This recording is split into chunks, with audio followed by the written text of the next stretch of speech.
akhoi mafam mutung ina safe place da akhoi sumaina mafam se identify tori ngarang di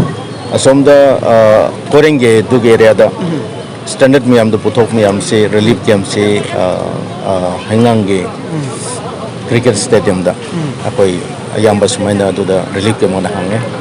atopa mafam hojik te ayuk tagi standard miyam se puthok haumni kana guna mama ge relative da chaki usulai ado guma chatham lai to miyam da der khoi athubada mafam identify tor ga provide to na ge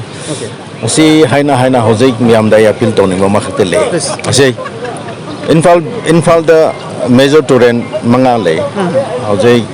infal terrain number terrain kongbo terrain aerial aduga khoi gi moroina haito flat thokpa waisal meril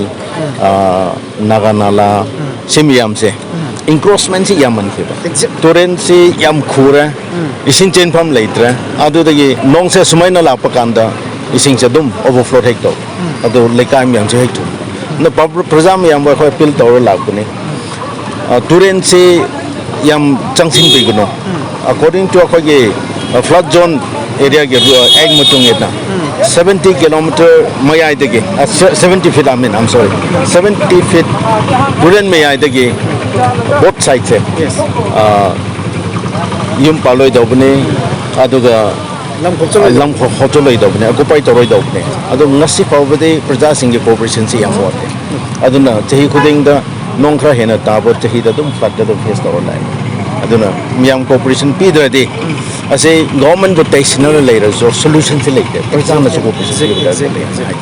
senapati da so ngarang ayuk ge lekai khara de thumba hore ase so same case ne encroachment torrent se encroach torpa asina one of the main reason ne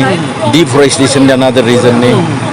hate nong chuba kanda landslide yauna tarak pakanda si mud flow la then torrent se adum hate full se hojik se torrent se maga tap se hena kano torak re lepak na mat na dum fil torga torrent se yam tap se yam kano thik se ya late re aduna hate nong 2 days kum continue torga dum plus la action law na but kana toge public to cooperation pb na ba koi appeal to boloi na government na solution puto pa se first public na cooperation pb da ching na deforestation se tokpa tampak na encroachment se